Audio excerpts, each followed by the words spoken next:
Hi there. My name's Rob Francis, and I'm a poet, writer, faffer, and creative writing academic.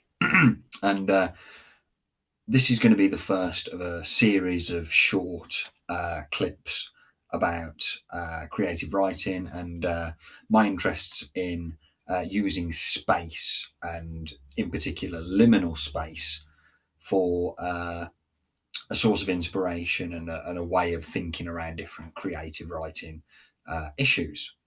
So, this first clip is called "Writing the Cut," and it's taken from an event that I ran at the 2018 Wolverhampton Original Literature Festival. Where I invited a few guest speakers, Luke Kennard, Anthony Cartwright, and Kerry Hadley Price, to perform along with myself. And I gave this talk at the beginning, or a version of this talk anyway. And I wanted to share it on here, as I say, as a way of thinking in new ways about place and space, and in particular those in between edge lands of place that we might want to consider in terms of creative writing practice. So, the cut, as it's called where I'm from, or the canal, is an important marker of both our regional and our national landscape. So it stands to reason that this network has also become an important place for writers to explore as well. And they have, just in the last 10 years or so, and just in my little corner of the UK, we can pull out writers like Roy McFarlane, Liz Berry, Anna Lawrence Petroni, Joel Lane, all who, and in various ways and to different depths, have used the cut as backdrop, setting, symbol, metonym. And I think if we start to ask why this might be, we'll find reasons as long, as winding, and as interconnected and as contradictory as the places themselves. To paraphrase what Sean O'Brien said about poetry, it's our inability to define what it is, its quality of being able to shift and move when we attempt to label, is what gives it its power. And the same, I think, can be said of the cut. It's the liminal, slippery nature that attracts us and scares us and fascinates us. So let's break this down slightly. It's, in the main, probably seen by the majority of us as a place of leisure and pleasure, places for dog walking, fishing, boating trips, family bike rides. But it shares this sense of wholesome enjoyment with its sense of history and heritage. So we get a clash of deep-rooted culture and industry alongside an almost passive, frivolous spirit. And another clash that we get is the clash between the wild, untamed, natural with the constructed, the man-made, the manufactured. We forged the canal networks with drills, digging, labour, engineering, built for industry, by industry. But what we also created was habitat, ecosystem, and curiously, those odd places where the wild and the natural claim back the old urban sites. And when we think of the landmarks of canals, we think of grasses, waterbirds, wildflowers, but also old glassworks, ruined steelworks, industrial estates, locks and gatehouses, and also of housing estates, of parks and woodlands and railway tracks and motorway junctions, places of graffiti and litter, and also places of conservation and natural beauty. So we get these clashes of green space and grey space, of rural and urban, of man-made and natural, tame and wild, safe and unsafe, passive and active. The cut is all of these things and none of them. It's a strange thing that's constantly shedding its skin, constantly building, demolishing, and rebuilding. And this is why we're drawn to the cut, both as a place to visit and as writers in terms of symbol or setting.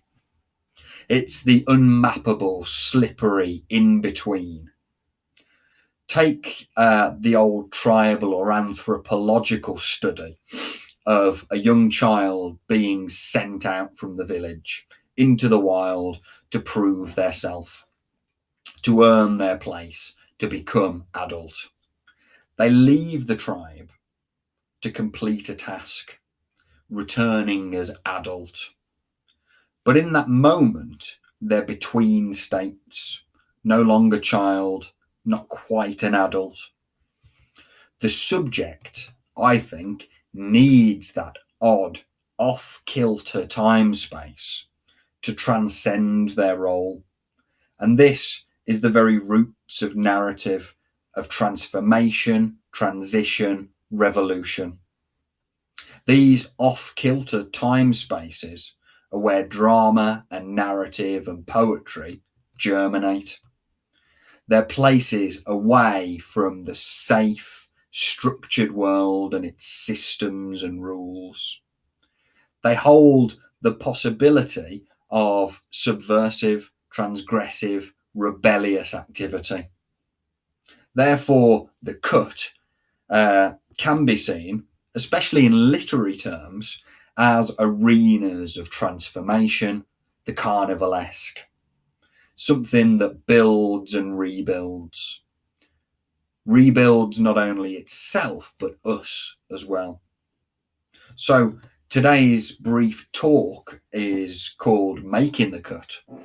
It may very well be called How the Cut Makes Us. And I want to finish with a poem that is inspired by these ideas of in-between space, transformation, subversive or off-kilter experiences within a liminal space.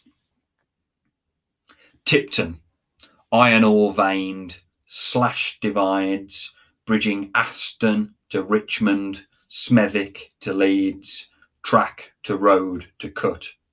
Here, where we're always in between, and Pennywalk marks our towpath tracks with thorns through cracks in blue brick shacks, where lime crust grates against graffiti wars. Here, I sit among drop shot perch from Rotten Park Lock, almost still, almost silent, eyes raptured, heron poise, hoodie pulled against skinned head, purpled, barnacled, a disused wharf himself, another wolf steel terminal, just a rusted roof of brittle metal stilting the cut's arm, while spectres of pitosses peer through new weeds, pigeons are making nests, necking feed into chicks, and the moms still don't know we come here.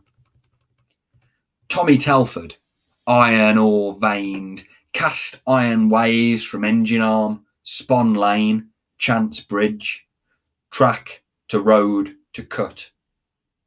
Here, where we're always in between, the gulag of Galton Pump House, branded by barbed wire, a babby's lost glove, the creep fingers of lichens, or Albury Wharf, where waterfowl turn and return in stagnant waters, mirrors the concrete of M5 life, roaming above, brutal legs pillar the sets, and the underbelly of three-lane commutes looms.